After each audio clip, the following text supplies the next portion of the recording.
Hello नमस्कार दोस्तों, स्वागत है आप सभी का सत्या एक्सीलेंट यूट्यूब चैनल पे। दोस्तों, जैसे कि आप सभी को मालूम है कि हम आपको डेली यहाँ पर क्वेश्चन पेपर सॉल्व कराए रहे हैं और यहाँ पर आपको डेली 20 क्वेश्चन 25 क्वेश्चन कवर करके यहाँ पर एक तरह से तैयारी कराई जा रही है। तो जितने भी छात्र ITI के स्टूडेंट हैं, इलेक्ट्रीशियन ट्रेड से, उनसे रिक्वेस्ट है कि आप इस वीडियो को कंप्लीट देखिएगा, क्योंकि पेपर इसी तरह का आता है जैसे कि इस पेपर में आपका क्वेश्चन पूछा गया है और इस पेपर के अनुसार यहाँ पर क्वेश्चन आपको कवर करके बताया भी जा रहा है। तो वीडियो को आप कंप्लीट देखा कीजिए और जो लोग हमारे यूट्यूब चैनल पर नए अभी तक चैनल को सब्सक्राइब नहीं किए हैं, उनसे रिक्वेस्ट है कि आप चैनल को भी सब्सक्राइब कर लीजिएगा। इस तरह की डेली वीडियो आपको मिलती रहेगी। तो चलिए दोस्तों, आज का क्वेश्चन शुरू करते हैं। जिनको हिंदी इंग्लिश देख सकते हैं, जिनको इंग्लिश में देखना है वो इंग्लिश में भी देख सकते हैं, जिनको हिंदी में देखना है हिंदी में भी देख सकते हैं। दोनों तरह से यहाँ से कवर किया गया है। चलिए क्वेश्चन नंबर 1 से हम शुरू करते हैं।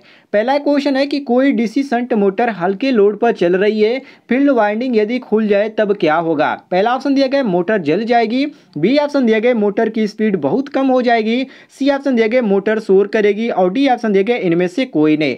चलिए सभी लोग बताइए, जितने भी लोग लाइव देख रहे हैं सबसे रिक्वेस्ट है कि आप सभी क्वेश्चन का आंसर देते रहिए। चलिए मात्र 5 सेकेंड का आपको मौका दिया जाएगा, सभी लोग इसमें यही आंसर आप देते चलिएगा।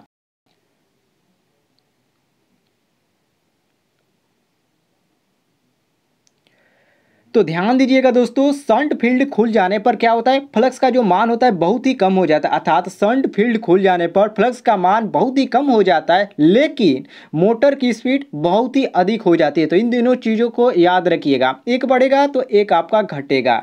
तो यहाँ पर क्वेश्चन के अनुसार हमारा सही हो जाता है ऑप्शन नंबर बी कि मोटर की स्पीड बहुत ही अधिक हो जाती है। कब अधिक हो जाएगी दोस्तों, तो जब शंट फील्ड का फ्लक्स का मान कम हो जाएगा उस समय। तो यहाँ पर बी ऑप्शन बिल्कुल करेक्ट आंसर हो जाएगा हमारा। आगे बढ़ते हैं हम नेक्स्ट क्वेश्चन पे।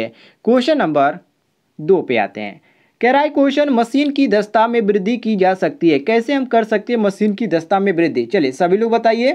पहले तो आप दक्षता का सूत्र जान लीजिए, यदि आपको सूत्र आता है तो आप आसानी से पकड़ सकते हैं। जैसे कि आपका इफिशियंसी का सूत्र होता है दक्षता बराबर होता है दोस्तों निर्गत, मतलब कि आउटपुट, ठीक है, आउटपुट अपान इनपुट, ये हमारा सूत्र होता है। तो हम कह सकते हैं कि निर्गत आउटपुट बराबर आउटपुट माइनस लॉसेस, मतलब कि हानि, अर्थात निर्गत बराबर निविष्ट माइनस हानि। अर्थात हम कह सकते हैं कि मशीन की दक्षता वृद्धि कम करने पर होती है और मशीन की हानि जितनी भी कम होगी उतनी ही आउटपुट उतनी ही अधिक होगा, जिसके कारण मशीन की दक्षता अधिक होगी। अर्थात यहाँ पर कहने का मतलब है, जो क्वेश्चन के अनुसार हमारा ऑप्शन नंबर भी ए दिया गया है, ठीक है, ए ऑप्शन हमारा क्वेश्चन के अनुसार बिल्कुल करेक्ट आंसर हो जाता है।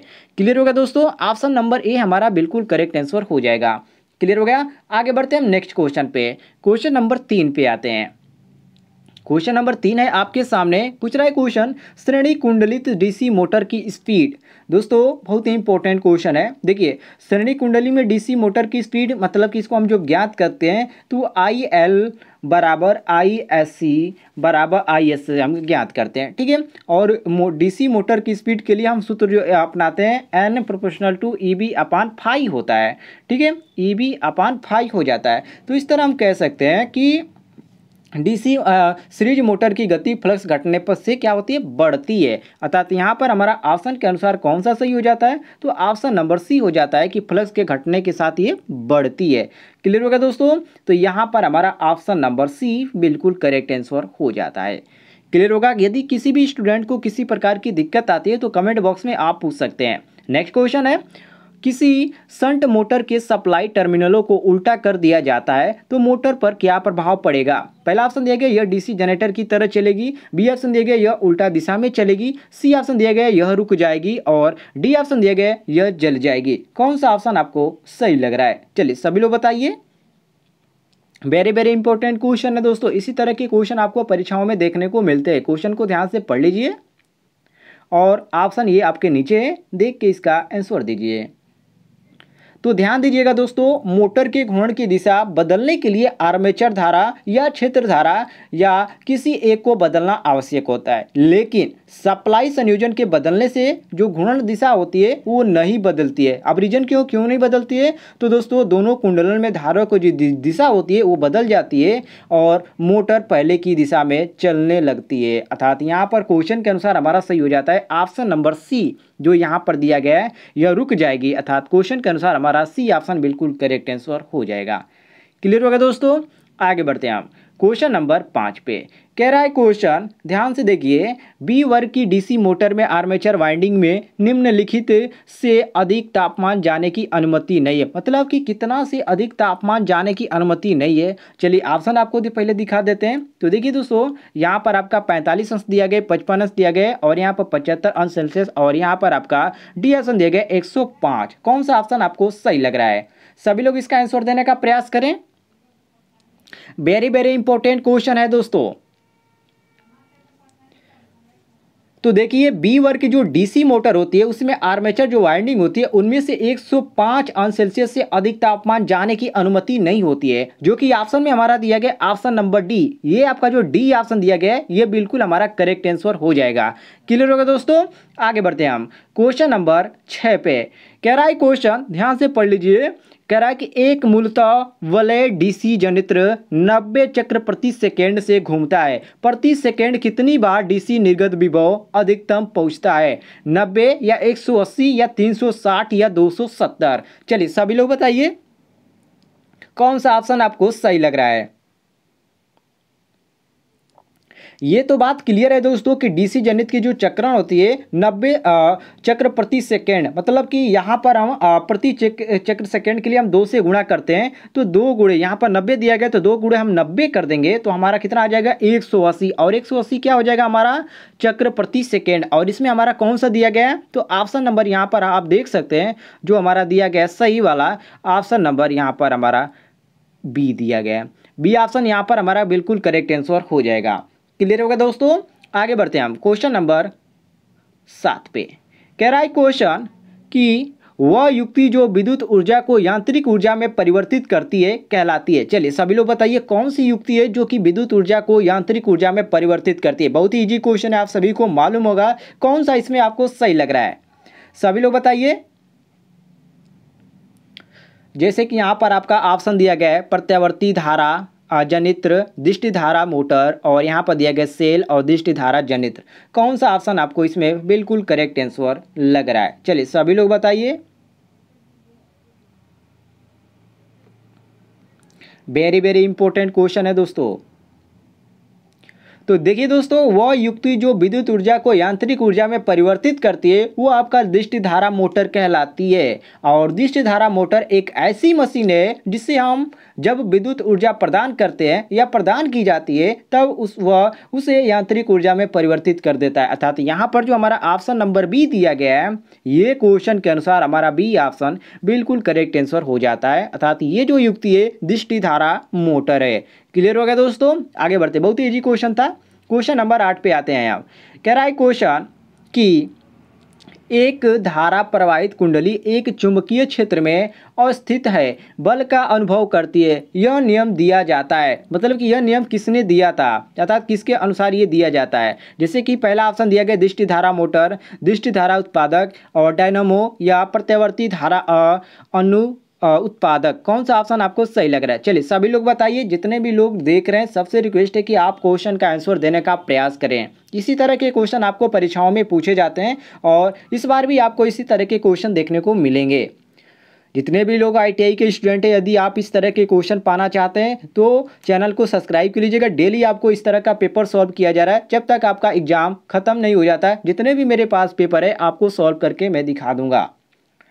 तो देखिए दोस्तों, एक धारा प्रवाहित जो कुंडली होती है उसमें एक चुंबकीय क्षेत्र में अवस्थित जो आपका बल होता है वो अनुभव करती है। और ये जो नियम होता है दृष्टि धारा मोटर ने दिया था। मतलब कि ये जो नियम है ये दृष्टि धारा मोटर से दिया जाता है। जब किसी धारा वहन करते हुए चालक को चुंबकीय क्षेत्र में रखा जाता है तब उस पर एक यांत्रिक बल कार्य करता है। जैसे कि फ्लोमिंग के बाएं हाथ का नियम हो गया या इसके नियम के द्वारा ये लागू भी होता है। तो यहाँ पर क्वेश्चन के अनुसार हमारा सही हो जाता है ऑप्शन नंबर जो हमारा ए दिया गया है ये ए ऑप्शन हमारा बिल्कुल करेक्ट आंसर हो जाएगा। क्लियर हो गया दोस्तों, उम्मीद है आपको क्वेश्चन समझ में आ रहे होंगे। यदि आपको कोई भी दिक्कत होती है तो कमेंट बॉक्स में आप पूछ सकते हैं। क्वेश्चन नंबर 9 पे आते हैं। कह रहा है क्वेश्चन, गति नियंत्रण की वार्ड लियोनार्ड विधि में किसके संयोजन को उल्टा करके मोटर की घूर्णन दिशा में उल्टा किया जाता है? वेरी वेरी इंपॉर्टेंट है दोस्तों। गति नियंत्रण की वॉर्ड लेनॉर्ड विधि में किसके संयोजन को उल्टा करके मोटर की घूर्णन दिशा उल्टा की जाती है? दोस्तों, गति नियंत्रण की जो वॉर्ड लियोनार्ड विधि है, इसमें मोटर की कुंडली टर्मिनल जो होता है उसको संयोजन को उल्टा करके ही घूर्णन की दिशा को उल्टा किया जाता है। और डीसी शंट मोटर की गति नियंत्रण की जो सैलेंट नियंत्रण विधि है वो तीव्र परिवर्तन भारों पर ही प्रयुक्त होती है। और यहाँ पर क्वेश्चन के अनुसार हमारा सही हो जाता है। चलिए ऑप्शन देख लेते हैं कौन सा ऑप्शन हमारा मैच करा है। तो यहाँ पर जो हमारा सही मैच करा है option number A he match करा है, अर्थात मोटर कुंडली टर्मिनल, अर्थात ऑप्शन नंबर जो हमारा ए दिया गया है ये क्वेश्चन के अनुसार हमारा ऑप्शन नंबर ए बिल्कुल करेक्ट आंसर हो जाता है। आगे बढ़ते हैं हम क्वेश्चन नंबर 10 पे। कह रहा है क्वेश्चन कि डीसी शंट मोटर की गति नियंत्रण की शंटेड आर्मेचर नियंत्रण विधि है, कौन सा है इसमें से? सभी लोग बताइए, जो यहाँ पर पूछ रहा है सभी लोग बताइए क्वेश्चन का आंसर। बहुत ही इजी क्वेश्चन है ये वाला। तो देखिए दोस्तों, डीसी शंट मोटर की जो गति नियंत्रण है ये आपका शंट आर्मेचर जो होता है इसके नियंत्रण विधि द्वारा परिवर्तित भारों में ये ज़्यादातर प्रयुक्त होती है। मतलब कि यहाँ पर जो क्वेश्चन के अनुसार हमारा दिया गया सी ऑप्शन तीव्र परिवर्तनीय भारों हेतु उपयुक्त, अर्थात यहाँ पर बिल्कुल हमारा सी ऑप्शन करेक्ट हो जाता है। आगे बढ़ते हैं क्वेश्चन नंबर 11 पे। कह रहा है क्वेश्चन कि डीसी मोटर का स्टार्टर निम्नलिखित में से कौन सा नहीं है? वेरी वेरी इंपॉर्टेंट है दोस्तों। जैसे कि यहाँ पर दिया गया 2 point starter, 3 point starter, 4 point starter और star delta starter. DC motor का जो स्टार्टर है निम्नलिखित में से कौन सा नहीं है? यहाँ पर ये नहीं पूछ रहा है कि कौन सा है, बल्कि ये पूछ रहा है कि कौन सा नहीं है। तो दोस्तों, डीसी मोटर में डीसी मोटर में जो स्टार डेल्टा स्टार्टर होता है उसका प्रयोग नहीं किया जाता है। और ऑप्शन में हमारा कौन सा दिया गया है? तो ऑप्शन नंबर डी दिया गया। बाकी जो है यहाँ पर 2 point starter, 3 point starter, 4 point starter ये प्रयोग होते हैं, लेकिन जो प्रयोग नहीं होता है वो आपका ऑप्शन नंबर डी है, अर्थात स्टार डेल्टा स्टार्टर ये हमारा प्रयोग नहीं किया जाता। अर्थात हम कह सकते हैं कि डीसी मोटर में स्टार डेल्टा स्टार्टर का प्रयोग नहीं किया जाता है और 2 पॉइंट, 3 पॉइंट और 4 पॉइंट स्टार्टर का प्रयोग डीसी मोटर में किया जाता है। और 2 पॉइंट स्टार्टर का प्रयोग जो होता है डीसी सीरीज मोटर में होता है और 3 पॉइंट स्टार्टर मोटर का जो प्रयोग होता है डीसी मोटर में होता है। ये और जो 4 पॉइंट स्टार्टर का जो प्रयोग होता है वो डीसी शंट मोटर और डीसी कंपाउंड मोटर दोनों में होता है। तो इनको भी ध्यान रखिएगा इस क्वेश्चन के साथ साथ। तो यहाँ पर क्वेश्चन के अनुसार हमारा ऑप्शन नंबर डी, जो यहाँ पर डी ऑप्शन दिया गया है ये बिल्कुल हमारा करेक्ट आंसर हो जाएगा। आगे बढ़ते हैं दोस्तों क्वेश्चन नंबर 12 पे। कह रहा है क्वेश्चन कि डीसी मोटर में अधिकतम पावर के लिए शर्त है। डीसी मोटर में अधिकतम पावर यदि हमको चाहिए तो कौन सी यहाँ पर शर्त होती है, उसके अनुसार हम पा सकते हैं। देखिए दोस्तों, डीसी मोटर में अधिकतम पावर के लिए जो पश्च ईएमएफ होता है जिसको हम इलेक्ट्रोमोटिव फोर्स कहते हैं। बहुत सारे लोग पूछेंगे ईएमएफ का पूरा नाम क्या होता है, तो इसका पूरा नाम होता है इलेक्ट्रोमोटिव फोर्स। और डीसी मोटर में अधिकतम पावर के लिए जो पश्च ईएमएफ होता है इलेक्ट्रोमोटिव फोर्स होता है, अतः उसका जो सूत्र होता है सूत्र के अनुसार ही हम पा सकते हैं, अर्थात 1/2 सप्लाई वोल्टेज में। ठीक है, तो यहाँ पर देखिए कौन सा ऑप्शन हमारा मैच कर रहा है। तो यहाँ पर हमारा जो सही मैच कर रहा है ऑप्शन नंबर यहाँ पर सप्लाई वोल्टेज कौन सा दिया है, तो ऑप्शन नंबर यहाँ पर 1/2 डी वाला दिया गया है, 1/2 सप्लाई वोल्टेज, अर्थात ऑप्शन नंबर डी हमारा बिल्कुल करेक्ट आंसर हो जाएगा। क्लियर हो गया दोस्तों। आगे बढ़ते हैं क्वेश्चन नंबर 13 पे।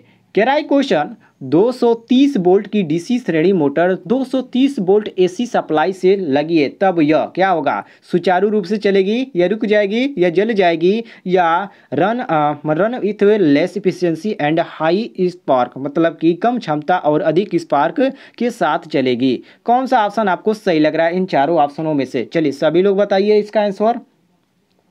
जितने भी लोग लाइव देख रहे हैं सबसे रिक्वेस्ट है कि आप वीडियो पर लाइक कर दें और ज़्यादा से ज़्यादा शेयर करें ताकि और भी स्टूडेंट जुड़ पाएँ। देखिए दोस्तों, डीसी श्रेणी मोटर का जो लोड होता है, अर्थात जो हमेशा के लोड होता है वो स्टार्ट करना चाहिए। क्यों? क्योंकि बिना लोड पर ये डीसी मोटर में धारा का मान बहुत ही कम होता है, जिससे कि उसमें जो उत्पन्न फ्लक्स का मान होता है वो भी कम हो जाता है। तो हम कह सकते हैं कि उसकी गति बहुत ही अधिक हो जाती है तथा डीसी शंट मोटर को हमेशा स्थिर गति पर ही स्टार्ट करना चाहिए, अर्थात ये इसका गाइडलाइन है, इसको आप ध्यान रखिएगा। तो यहाँ पर क्वेश्चन के अनुसार ऑप्शन नंबर जो हमारा ए दिया गया है ये हमारा ऑप्शन नंबर ए बिल्कुल करेक्ट आंसर हो जाता है, ए ऑप्शन। ठीक है, ए वाला हमारा सही हो जाएगा। आगे बढ़ते हैं क्वेश्चन नंबर 15 पे। क्वेश्चन नंबर 15 है दोस्तों, सॉरी 14 है। डीसी श्रेणी मोटर क्या होता है? इसको सदैव लोड पर स्टार्ट करना चाहिए या सदैव स्थिर लोड पर चलानी चाहिए और या उच्च स्टार्टिंग बलागुण के साथ प्रयुक्त होना है। ऊपर वाला ही क्वेश्चन है दोस्तों, थोड़ा सा पूछने की इसके बदल गया है, पूछने का तरीका बदल गया है। और ऊपर वाला में क्या था? मोटर कम क्षमता और अधिक स्पार्क के साथ चलती है, तो वहाँ पर हमारा डी ऑप्शन सही होता है। और यहाँ पर हमारा कौन सा ऑप्शन सही होता है? यहाँ पर चलिए देख लेते हैं। यहाँ पर जो हमारा ऑप्शन में दिया गया है ये हमारा कम क्षमता और अधिक स्पार्क के साथ चली गया था, तो यहाँ पर हमारा सही होता है ऑप्शन नंबर डी। और उसी के अनुसार ये आपका क्वेश्चन पूछा गया है डीसी श्रेणी मोटर से। चलिए सभी लोग बताइए कौन सा ऑप्शन इसमें आपको सही लग रहा है। क्वेश्चन नंबर 14 का आंसर सभी लोग बताइए। जितने भी लोग लाइव देख रहे हैं सबसे रिक्वेस्ट है कि आप वीडियो को अंत तक देखिएगा और बहुत ही इसमें इंटरेस्टिंग क्वेश्चन कवर किया गया है। तो देखिए दोस्तों, डीसी जो श्रेणी मोटर होता है, मैंने आपको पहले बता दिया कि सदा उस पर लोड पर स्टार्ट करना चाहिए और उसी क्वेश्चन को ये रिपीट किया है, मतलब कि पूछने का तरीका थोड़ा सा बदल दिया है। तो यहाँ पर हमारा सही हो जाता है ऑप्शन नंबर ए कि सदैव लोड पर स्टार्ट करना चाहिए, अर्थात ऑप्शन नंबर ए हमारा जो दिया गया है ये ऑप्शन हमारा बिल्कुल करेक्ट आंसर हो जाता है। आगे बढ़ते क्वेश्चन नंबर 15 पे। कह रहा है क्वेश्चन कि निम्नलिखित में से किस डीसी मोटर की लगभग स्थिर स्पीड होती है? श्रेणी मोटर की या शंट मोटर की या संचयी संयुक्त पद मोटर की या इनमें से सभी? चलिए सभी लोग बताइए कौन सा ऑप्शन आपको इसमें सही लग रहा है। बहुत सारे लोग बोल रहे थे कि आप बहुत कम समय देते हैं यहाँ पर आंसर बताने के लिए, तो आपको बस 5 सेकेंड ये दिया जाएगा, उसके अनुसार ही आप आंसर बता पाएंगे।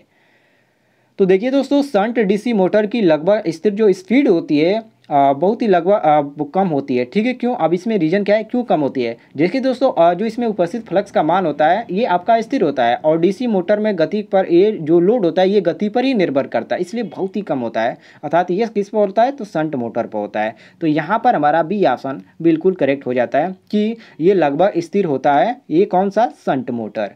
क्लियर हो गया दोस्तों? आगे बढ़ते हैं हम क्वेश्चन नंबर 16 पे। कह रहा है क्वेश्चन कि डीसी मोटर का आर्मेचर करंट होता है, जैसे कि यहाँ पर दे दिया गया ए बी पश ईएमएफ और आर आर्मेचर प्रतिरोध। तो इसमें आपको क्या करना है? केवल सूत्र को पकड़ना है। तो हमारा सूत्र क्या होता है? इसका सूत्र होता है ई बराबर फाई जेड एन पी, ये आपका जेड रहेगा, इसमें फाई जेड एन पी होता है बटे 60A होता है। ठीक है, ये हमारा सूत्र होता है। और इसमें हमारा कौन सा सूत्र मैच कर रहा है? क्वेश्चन के अनुसार चलेंगे हम दोस्तों, तो ई बी प्रोपोर्शनल टू 5 हो जाता है। तो हम कह सकते हैं कि डीसी मोटर का जो फर्स्ट यहाँ पर जो हमारा जो सही हो जाता है क्वेश्चन के अनुसार हमारा ऑप्शन नंबर ए सही हो जाता है। क्योंकि दोस्तों डीसी मोटर का जो आर्मेचर करंट का जो सूत्र होता है वो आपका ये होता है और डीसी मोटर का ईएमएफ फ्लक्स के अनुसार हम चलते हैं। तो ये हमारा जो मैंने आपको बताया ई बराबर 5ZNP/60 ये उसका हो जाता है। तो यहाँ पर देखिए डीसी मोटर का आर्मेचर करंट के लिए हम आई बराबर B+EB/RA का प्रयोग करेंगे। ठीक है, और इसमें हमारा कौन सा मैच करा है? तो RA वाला हमारा ऑप्शन नंबर ए मैच करा है। तो ए ऑप्शन हमारा बिल्कुल करेक्ट हो जाएगा। आगे बढ़ते हैं क्वेश्चन नंबर 17 पे। कह रहा है क्वेश्चन डीसी मोटर का पश्च ईएमएफ निम्नलिखित पर निर्भर करता है। किस पे निर्भर करता है? तो दोस्तों ये निर्भर करता है केवल फील्ड फ्लक्स पर, अर्थात यहाँ पर जो हमारा फील्ड फ्लक्स दिया गया है ऑप्शन नंबर ए ये बिल्कुल करेक्ट आंसर हो जाएगा। आगे बढ़ते हैं क्वेश्चन नंबर 18 पे। कह रहा है क्वेश्चन संयुक्त पद डीसी मोटर के घूर्णन की दिशा निम्नलिखित को आपस में अदला बदली करके प्रभावी ढंग से उल्टी जा सकती है। पहला ऑप्शन दिया गया लाइन लोड से या श्रेणी फील्ड कनेक्शन या आर्मेचर कनेक्शन या शंट फील्ड कनेक्शन, किसके द्वारा हम कर सकते हैं ऐसा? सभी लोग बताइए कौन सा ऑप्शन आपको इसमें सही लग रहा है। तो दोस्तों सबसे पहले तो यहाँ पर जान लीजिए जो यहाँ पर संयुक्त पद दिया गया इसको हम क्या कहते हैं? तो इसको हम बोलते हैं कंपाउंड। क्या बोलते हैं दोस्तों? कंपाउंड बोलते हैं। बहुत सारे लोगों का कन्फ्यूजन होगा, तो इसको ध्यान से देख लीजिएगा। देखिए दोस्तों जो कंपाउंड डीसी मोटर होता है उसमें घूर्णन की दिशा आर्मेचर कनेक्शन को आपस में बदलकर हम कर सकते हैं। ठीक है, उसमें कोई भी दिक्कत नहीं होता है और उसको अदल बदल के उसको प्रभावी ढंग से हम उल्टा भी कर सकते हैं। तो यहाँ पर क्वेश्चन के अनुसार हमारा सी ऑप्शन बिल्कुल करेक्ट आंसर हो जाता है आर्मेचर कनेक्शन करके। तो सी ऑप्शन करेक्ट हम मारेंगे। आगे बढ़ते हैं क्वेश्चन नंबर 19 पे। कह रहा है क्वेश्चन कि डीसी मोटर को निम्नलिखित द्वारा सरलता से पहचाना जा सकता है। कोई आप डीसी मोटर आपके सामने धरा गया है, आपको नहीं मालूम है, तो आप कैसे पहचान पाएंगे कि ये डीसी मोटर ही है? चलिए बहुत ही एक यहाँ पर तार्किक टाइप का क्वेश्चन है जो कि हर स्टूडेंट को ये जानना इंपॉर्टेंट है। देखिए दोस्तों डीसी मोटर को हम कंप्यूटर जो उसका कम्यूटेटर होता है उसके द्वारा हम आसानी से पहचान सकते हैं। क्यों? क्यों, अब ऐसा आपसे पूछा जाएगा क्यों ऐसा क्या है कम्यूटेटर में, तो हम कहेंगे कि कम्यूटेटर को छोड़कर बाकी सभी भाग एसी मोटर का में प्रयोग किए जाते हैं, लेकिन जो कम्यूटेटर होता है वो केवल डीसी मोटर में प्रयोग होता है। इसलिए यहाँ पर हम मारेंगे ऑप्शन नंबर सी बिल्कुल करेक्ट आंसर। मतलब कि डीसी मोटर और एसी मोटर सेम होता है, लेकिन जो इसका कम्यूटेटर होता है केवल डीसी में प्रयोग किया जाता है, एसी में नहीं किया जाता है। इसलिए सी ऑप्शन हमारा सही हो जाएगा। आगे बढ़ते हैं क्वेश्चन नंबर 20 पे। कह रहा है क्वेश्चन, दृष्टिधारी मोटर में प्रवर्तक अर्थात स्टार्टर का उद्देश्य क्या है। स्टार्टर ये जो स्टार्टर है क्यों, इसका उद्देश्य क्या, मतलब इसका कार्य क्या है। पहला ऑप्शन दिया गया मोटर का अति भार से सुरक्षित करना, या विरोधी विद्युत वाहक बल बढ़ाना, या अधिक परिवर्तक गल घूर्णन बल बढ़ाना, या प्रारंभिक धारा को नियंत्रण करना। चलिए सभी लोग बताइए कौन सा ऑप्शन इसमें आपको सही लग रहा है, और नेक्स्ट वीडियो आपको जल्दी मिल जाएगा।